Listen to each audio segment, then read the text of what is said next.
আসসালামু আলাইকুম। আজ আমি আপনাদের সাথে চুলায় চকলেট পাউন্ড কেক তৈরি করে দেখাবো। খুব সহজভাবে এবং কম উপকরণ দিয়ে কিভাবে মজাদার চকলেট পাউন্ড কেক তৈরি করতে পারবেন আজকের ভিডিওতে সেটাই দেখাবো। তো চলুন দেখে নেওয়া যাক। চকলেট পাউন্ড কেক তৈরি করার জন্য প্রথমে একটা বাটিতে 2 টেবিল চামচ আলমন্ড ফ্লেভার নিয়ে নিচ্ছি। 1 টেবিল চামচ গুঁড়া চিনি নিয়ে নেব এবং 1 টেবিল চামচ গুঁড়া দুধ নিয়ে নেব। আপনারা চাইলে এই পর্যায়ে গুঁড়া চিনির পরিবর্তে 1 টেবিল চামচ আস্তদানা চিনিও ব্যবহার করতে পারেন। 2 টেবিল চামচ ডার্ক চকলেট নিয়ে নেব, আর আমি এখানে ডার্ক চকলেট ছোট ছোট টুকরা করে নিয়েছি। এরপরে সব কিছু ভালোভাবে মিশিয়ে একপাশে রেখে দিচ্ছি।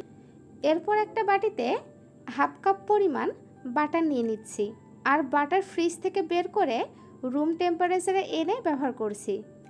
আপনারা যদি বাটার ফ্রিজে রাখেন তাহলে বাটার অবশ্যই 1 ঘন্টা আগে ফ্রিজ থেকে বের করে রুম টেম্পারেচারে এনে ব্যবহার করবেন।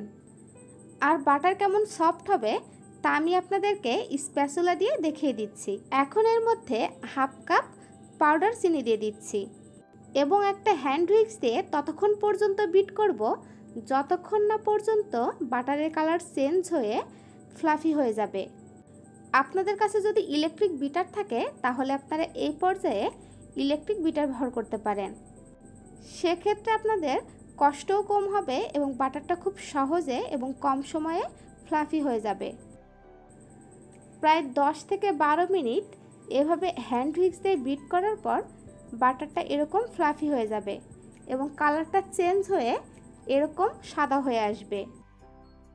ওই পর্যায়ের মধ্যে একটা একটা করে রুম টেম্পারেচারে থাকা 2টা ডিম দিয়ে দিতে হবে এবং হ্যান্ড হুইস্ক দিয়ে এভাবে বিট করতে থাকতে হবে। ডিম দিয়ে বিট করার সময় বাটার এরকম ছানার মতো হয়ে যেতে পারে, ওই পর্যায়ে ভয় পাওয়ার কোনো কারণ নেই।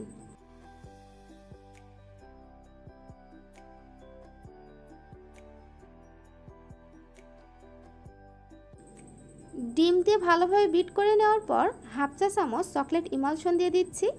আপনাদের কাছে যদি চকলেট ইমালশন না থাকে সেক্ষেত্রে আপনারা চকলেট এসেন্সও ব্যবহার করতে পারেন।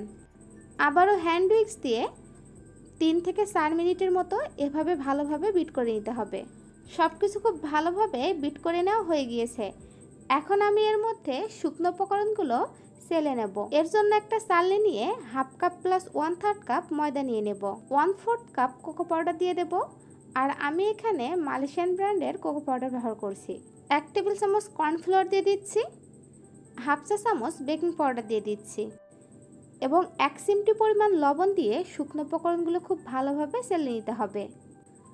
শুকনো উপকরণগুলো ভালোভাবে চেলে নেওয়া হয়ে গেলে একটা স্প্যাচুলা দিয়ে কাট অ্যান্ড ফোল্ড পদ্ধতিতে ভালোভাবে মিশিয়ে নিতে হবে। শুকনো উপকরণগুলো মেশানোর সময় একটু সময় নিয়ে আলতোভাবে মেশাবেন।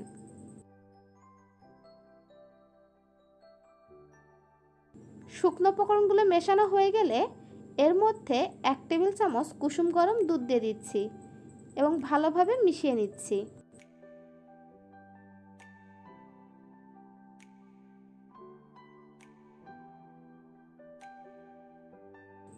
সব কিছু খুব ভালোভাবে মিশিয়ে নেওয়া হয়ে গিয়েছে। এখন এই সম্পূর্ণ ব্যাটার একটা মোল্ডে ঢেলে নেব। এর জন্য 8 ইঞ্চি সাইজের মোল্ডে সামান্য পরিমাণে বাটার ব্রাশ করে বেকিং পেপার বিছিয়ে নিয়েছি। আমি মোল্ডে বাটার ব্রাশ করে নিয়েছি, আপনারা চাইলে এখানে তেলও ব্রাশ করে নিতে পারেন। এরপর সম্পূর্ণ ব্যাটারটা ঢেলে একটা স্প্যাচুলা দিয়ে উপর থেকে ব্যাটার সমান করে নিতে হবে। আগে থেকে যে শুকনো উপকরণের একটা মিশ্রণ তৈরি করে রেখেছিলাম, এখন ওই শুকনো উপকরণগুলো এই ব্যাটারের উপর থেকে এভাবে দিয়ে দিতে হবে। আগে থেকে চুলায় একটা সসপ্যান বসিয়ে চুলার আঁচ মিডিয়ামে রেখে 10 মিনিট প্রিহিট করে নিতে হবে। 10 মিনিট প্রিহিট করে নেওয়ার পর এর মধ্যে কেক মোল্ডটা বসিয়ে ঢাকনা দিয়ে ঢেকে চুলার আঁচ মিডিয়াম লোর মাঝামাঝি রেখে 25 থেকে 35 মিনিট বেক করে নিতে হবে।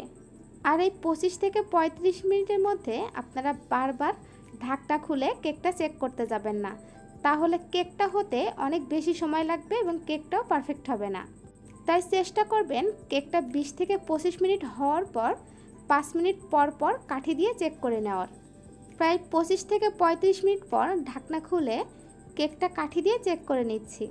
কাঠিটা ক্লিন বের হয়েছে, তার মানে কেকটা একদম পারফেক্ট হয়েছে। এখন এই কেকটা চুলা থেকে নামিয়ে রুম টেম্পারেচারে রেখে ঠান্ডা করে নিতে হবে। কেকটা পুরোপুরি ঠান্ডা হয়ে গিয়েছে। এখন আমি এই কেকটা আপনাদেরকে কেটে দেখিয়ে দিচ্ছি। এই চকলেট কেকটা খেতে অনেক বেশি মজার হয়ে থাকে, তাই আপনারা বাসায় এইভাবে চকলেট কেক তৈরি করবেন। আশা করি আপনাদের কাছেও অনেক ভালো লাগবে। কেক কতটা পারফেক্ট এবং সফট হয়েছে তা নিশ্চয়ই আপনারা দেখে বুঝতে পারছেন। আপনারা ঠিক একইভাবে বাসায় চকলেট কেকটা তৈরি করবেন এবং কেমন হয়েছে অবশ্যই আমাকে কমেন্ট করে জানাবেন।